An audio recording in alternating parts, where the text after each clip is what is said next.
This is Tashu. So guys, कैसे आप सभी लोग? होप आप लोग अच्छे होंगे। गाइस, आज हम पढ़ने वाले हमारी इंग्लिश की फर्स्ट बुक हॉर्नबिल की first poem a photograph written by. ये आप मुझे बता दीजिए कमेंट ब्लो में और मैं आपका ये चेक करती हूँ। तो guys, let's start the poem without wasting our time. But first of all I want to tell you the overview of this poem. Poem या पोयम कुछ भी बोल लीजिए, वैसे पोम बोलते हैं तो पोम ज़्यादा अच्छा रहेगा।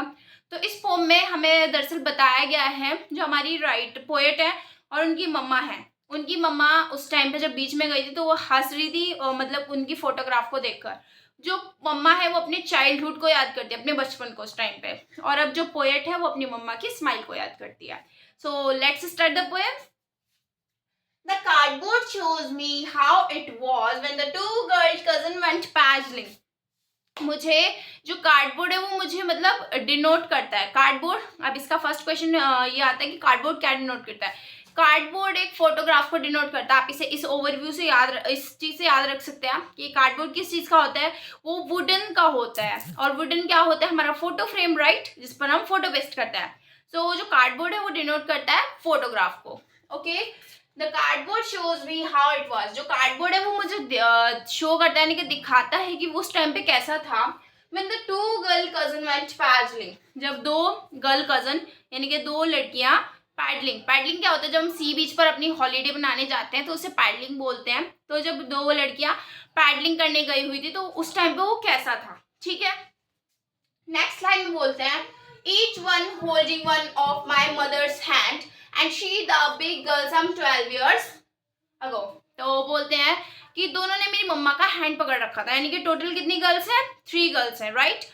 Each one holding one of my mother hand, यानी कि यहाँ पे पोएट की मम्मा है, यहाँ पे उनकी मासी है, लेट्स से मासी बोलेंगे, राइट। और इधर भी उनकी मासी है, तो 3 गर्ल्स हैं, राइट। तो उन्होंने हाथ पकड़ रखा था, ऐसे दोनों सबका हाथ पकड़ रखा था एक दूसरे ने। और जो बड़ी लड़की थी, ऑब्वियसली बड़ी लड़की कौन होगी? पोएट की मम्मा। वो कितने साल की थी? 12 ईयर्स की थी। Okay, all these stood still to smile through their hair। और वो मतलब तीनों की तीनों अब वो खड़ी रहती हैं और स्माइल करती है अपने हेयर्स पर, मतलब वो तीनों खड़ी थी। और जो उनकी मम्मा है वो उस फोटोग्राफ को देख रही है सीन में। इस लाइन में स्टैंजा की 5th लाइन से जो पोएट की मम्मा है वो उस फोटोग्राफ को देख के हंस रही है, उनके बालों को देखकर कैसे बना रखे, मतलब जैसे पुराने जमाने में बना देते थे ना, है ना।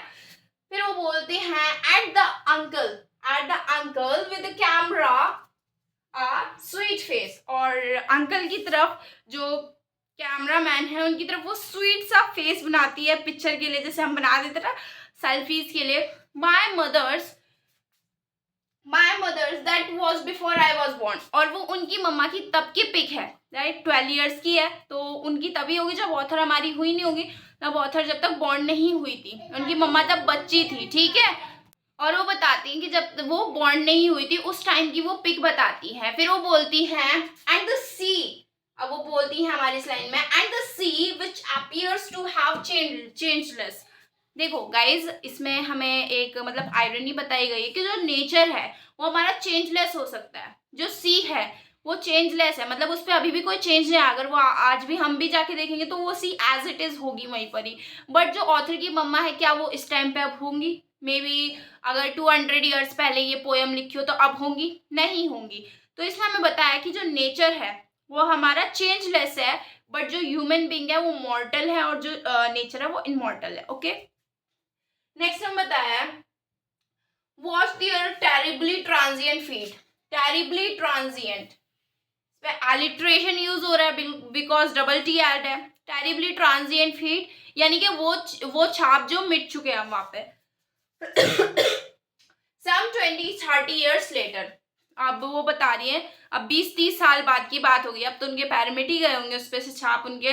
वो बोलती है some 20-30 years later she has laughed। अब she कौन है इसमें? she किसे डिनोट करती है? तो she डिनोट करता है पोएट की मम्मा को, ठीक है। तो she has laughed at the snapshot। वो मतलब स्नैपशॉट पे हंसती है और बोलती है सी बैटी एंड डॉली। मतलब उन दो जो उनकी गर्ल कजन थी उसका क्या नाम है? एक का नाम है बैटी, एक का नाम है डॉली। वो बोलती देखो बैटी और डॉली को, and see Betty and Dolly she had से।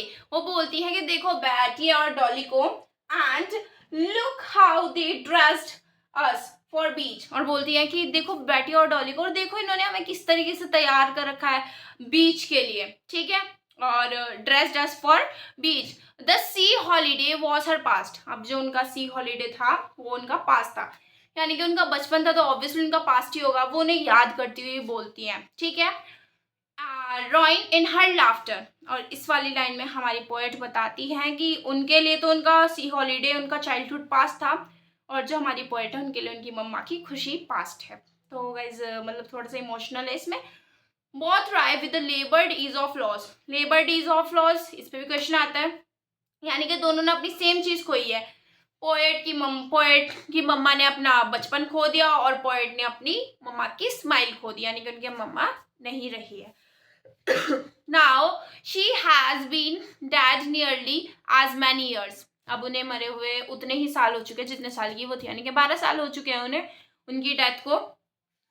As that girl lived and all of their circumstances, that is nothing to say at all, it's silences. और अब जब मैं लड़कियां, मतलब वो जो लड़की है वो वहीं पर ही रह रही है, बट अब यहाँ पे कहने के लिए कुछ नहीं बचा है, और सारी जगह शांति ही शांति है। तो गाइस आपने देखा इस पोयम में हमें क्या बताया, जो पोएट की मम्मा है उन्होंने अपना चाइल्डहुड खो दिया, और जो पोएट हैं उन्होंने अपना बचपन, अपनी मम्मा की स्माइल खो दी। तो गाइस दोनों ने अपना कुछ ना कुछ खोया। अब पोएट की मम्मा उनके साथ नहीं है, तो वो इसी चीज़ को याद करती है। सो गाइस इसी के साथ आपकी वाली पोएम हो जाती है एंड। और जिस बच्चे ने भी अभी तक चैनल सब्सक्राइब ना किया हो ना, चैनल को अभी जाइए और सब्सक्राइब करके बेल आइकन का ऑप्शन प्लीज़ प्रेस कर दीजिए, because it is very important for you, क्योंकि इससे आपको मेरी आने वाली वीडियो की नोटिफिकेशन मिलती रहेगी। इसी के साथ मैं मिलती हूँ आपसे नेक्स्ट वीडियो में, तब तक के लिए bye bye, take care and best of luck.